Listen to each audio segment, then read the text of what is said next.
Hello friends, I hope you all are well. I am also good. Welcome back to my channel. आज के इस video में NTPC CBT2 की strategy पर हम बात करेंगे। लेवल 2, लेवल 3, लेवल 5 के एग्जाम के लिए किस तरीके से आपको स्ट्रेटजी अपनानी चाहिए, कैसे एग्जाम में आप बैठेंगे, क्या तरीका होगा ताकि आप एग्जाम को पास कर पाएंगे। 1.5 घंटे का टाइम होता है, 90 मिनट में 120 क्वेश्चन को हम कैसे हैंडल करेंगे, इसके बाद वाली लाइफ हमारी क्या होगी, सारा कुछ हम इस वीडियो में डिस्कस करेंगे।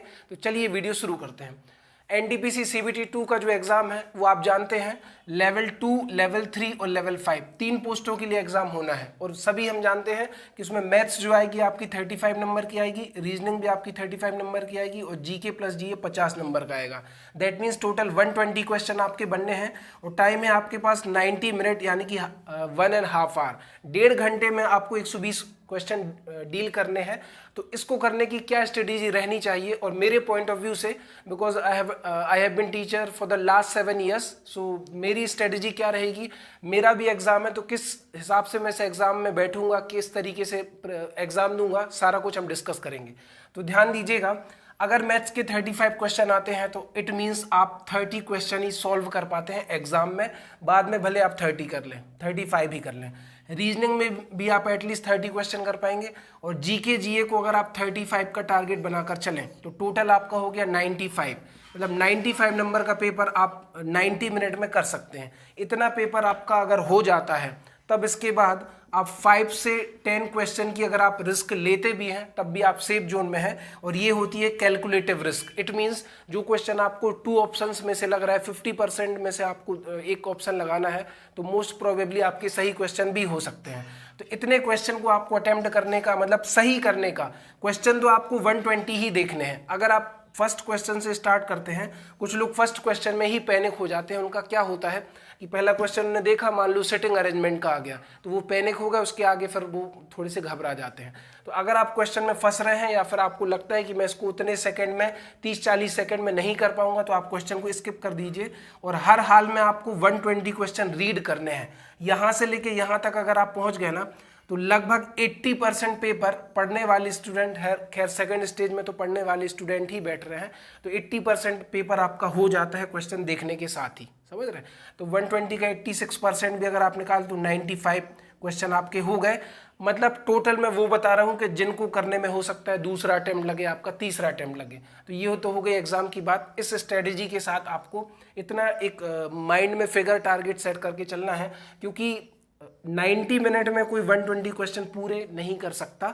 इक्का दुक्का जो होंगी भी तो वो एक्सेप्शन है, या तो वो कहीं और जॉब कर रहे होंगे या फिर एग्जाम में केवल अपना नॉलेज बढ़ाने के लिए बैठेंगे। तो इसके बाद में अगर बात करूं तो डेली मॉक टेस्ट भी आपका एक विकल्प हो सकता है। डेली मॉक टेस्ट देने से क्या होगा, बस आप एग्जाम के 5 दिन पहले आप मॉक देना बंद कर दीजिए, क्योंकि 5 दिन पहले आपको थोड़ा सा रिलैक्स रहना पड़ेगा। सेंटर भी 500-500 किलोमीटर दूर आएंगे, तो उसके लिए आपको रिलैक्स रहना पड़ेगा। तो डेली मॉक टेस्ट दीजिए, 5 दिन पहले छोड़ दीजिए। मेंटेन योर स्पीड, ये बहुत पॉइंट मैटर करता है। एग्जाम में कम से कम 20 से 30 क्वेश्चन मैथ्स रीजनिंग में ऐसे आते हैं जो लुक एंड मार्क वाले क्वेश्चन होते हैं। देखो उसको टिक लगाओ, देखो उसको टिक लगाओ, मतलब उसमें आपको पेन नहीं चलाना है। अगर आपने पेन यूज किया तो आपकी टाइम खराब हुई और आपके दूसरे क्वेश्चन बिगड़ेंगे। डेली चेक योर ग्रोथ, मतलब जब आप मॉक टेस्ट देते हैं तो आपकी ग्रोथ चेक करो, कहाँ पर मैं फंस रहा हूँ, कहाँ पर मुझे दिक्कत है, ये भी पॉइंट मैटर करता है। Don't read anything new in maths और रीजनिंग। कहने का मतलब ये है, मैथ्स और रीजनिंग में अब आप अलग करने की कुछ कोशिश मत करिए, जितना आपको आता है उतना करके देखिए। क्योंकि सर्वर में TCS, जो शायद TCS इसका एग्जाम करा रही है, तो सर्वर में ये नहीं है कि जो टॉपिक आपने नहीं पढ़ा उसी का क्वेश्चन एग्जाम में आएगा। वैसे भी लिमिटेड टॉपिक से ही क्वेश्चन आ जाते हैं, जो आपने नहीं पढ़ा शायद वो टॉपिक आए ही ना। तो आपने जितना पढ़ लिया है उसका रिवीजन कर लीजिए, रिवाइज जरूर करिए। जो भी कॉन्सेप्ट आपको मैथ्स में रीजनिंग में रिवाइज करने वो करिए। Don't panic when you give your exam. आपको पैनिक नहीं होना एग्जाम देते टाइम, क्योंकि वो कहते हैं ना कि कर्म का चयन किया जा सकता है, फल का नहीं। ठीक है, उस टाइम पर आप पैनिक होकर अपनी स्पीड और अपनी थिंकिंग प्रोसेस को कम कर लेंगे तो 2 मिनट के लिए, मतलब उस टाइम पर आपको पैनिक नहीं होना है एनी हाउ, किसी भी कंडीशन में। फिर क्या होगा, लिखा है be consistent and honest through out your preparation time. अगर आप प्रिपरेशन कर रहे हैं तो आप तो सबसे पहले कंसिस्टेंट रहिए और ऑनेस्ट रहिए। ये दोनों पॉइंट बहुत मैटर करते हैं। अगर आपने इतनी चीज़ें मेंटेन कर ली, हाँ। और करंट अफेयर्स, जीके प्लस जीए, करंट अफेयर्स, और इसको आप रिवाइज करते रहिए। कुछ नया मिलता है तो वो भी पढ़ते रहिए, क्योंकि ये फिक्स तो होता नहीं है, लेकिन बहुत सारी चीज़ें आप रेगुलर बेसिस पर पढ़ते रहिए, हो सकता है कि आपने कब क्या पढ़ा हो वो आपके एग्जाम में फंस जाए। ठीक है, तो इस फिगर, इस माइंडसेट के साथ आपको एग्जाम में बैठना है और टोटल 100 नंबर तक अगर आप पहुंच जाते हैं तो डेफिनेटली आपका सिलेक्शन जरूर होगा, बिकॉज 1/3 नंबर की नेगेटिव मार्किंग भी है, 1/3 माइनस भी होता है। ठीक है, तो ज़्यादा आप नेगेटिव मत करिए क्योंकि सिंगल शिफ्ट में एग्जाम है, सिंगल शिफ्ट में एग्जाम है, इसकी वजह से नॉर्मलाइजेशन भी नहीं होगा। अगर आपने ज़्यादा गलत करे तो आप ऑलरेडी पहले ही से बाहर हो जाएंगे।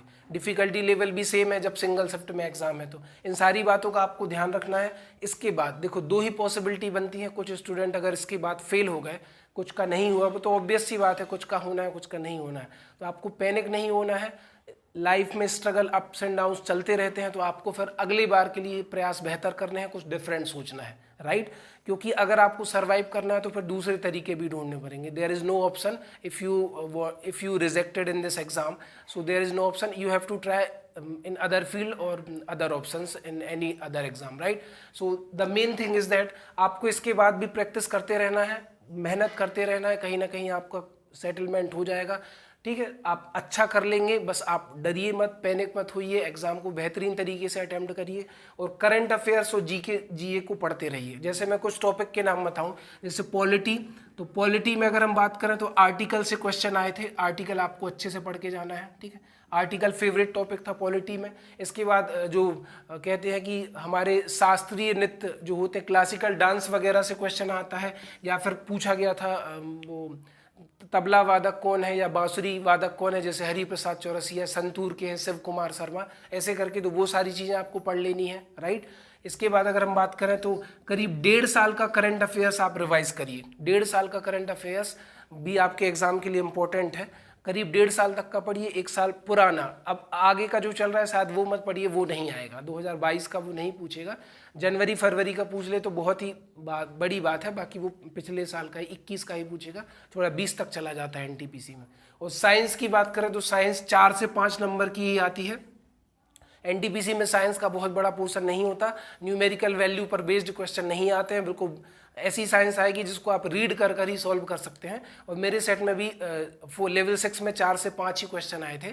तो इस स्ट्रेटजी के साथ आप बैठिए, ज़्यादा से ज़्यादा क्वेश्चन अटेम्प्ट करिए, 1 से लेके 120 तक पूरे क्वेश्चन रीड कर लीजिए, क्योंकि कुछ लोग शुरू के 80-85 क्वेश्चन में फंसे रहते हैं, फिर बोलते हैं कि मैं पेपर नहीं देख पाया। तो ये आपकी गलती है कि आप माइंडसेट के साथ एग्जाम में नहीं बैठे और सोचेंगे आप कि मैं 70 क्वेश्चन सही कर लूँ, मेरी 100% एक्यूरेसी है, तब आपका नहीं होगा। ये आपकी थिंकिंग सही नहीं है। आपको क्वेश्चन 90+ ही अटेम्प्ट करने पड़ेंगे विथ 95% एक्यूरेसी, राइट।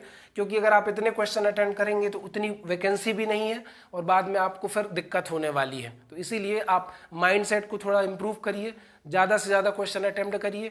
जो भी पोर्शन आपका वीक है, जहाँ भी आपको लगता है कि ये टॉपिक मैंने पढ़ रखा है, नए कॉन्सेप्ट मत पढ़िए कि मैं इस कॉन्सेप्ट से क्वेश्चन करता हूँ, वो वाला कॉन्सेप्ट सरल है, आप एग्जाम में उससे नहीं कर पाएंगे क्योंकि टाइम इतना नहीं रहता है। तो इतनी बातें इनफ है किसी भी एग्जाम को क्रैक करने के लिए, और आप लगे रहिए, कहीं ना कहीं आपका सिलेक्शन जरूर होगा। और जैसा कि मेरा भी एग्जाम है लेवल 2, 3, 5 का, मैंने आपको ऑलरेडी बता दिया।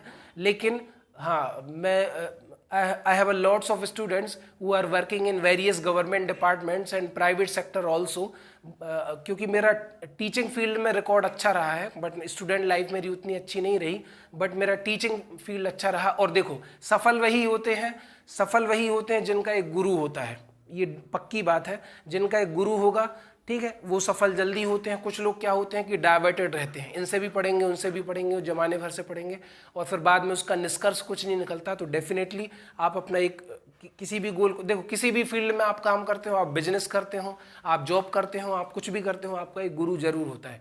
किसी के गाइडेंस से, किसी के मार्गदर्शन से, किसी से कुछ सीख कर ही आप उस फील्ड में आगे बढ़ने की कोशिश करते हो, ठीक है। तो अगर आपका गुरु है तो डेफिनेटली आप किसी ना किसी एग्जाम में सेलेक्ट होंगे, ये मेरा मानना है और ये मेरा पर्सनल एक्सपीरियंस भी है। मेरी भी एक फेवरेट टीचर है, बट मैं अपने इस यूट्यूब चैनल के थ्रू उनका नाम नहीं लेना चाहूँगा। तो आप का सब किसी का होता है, डेफिनेटली बहुत सारे लोगों का होता है।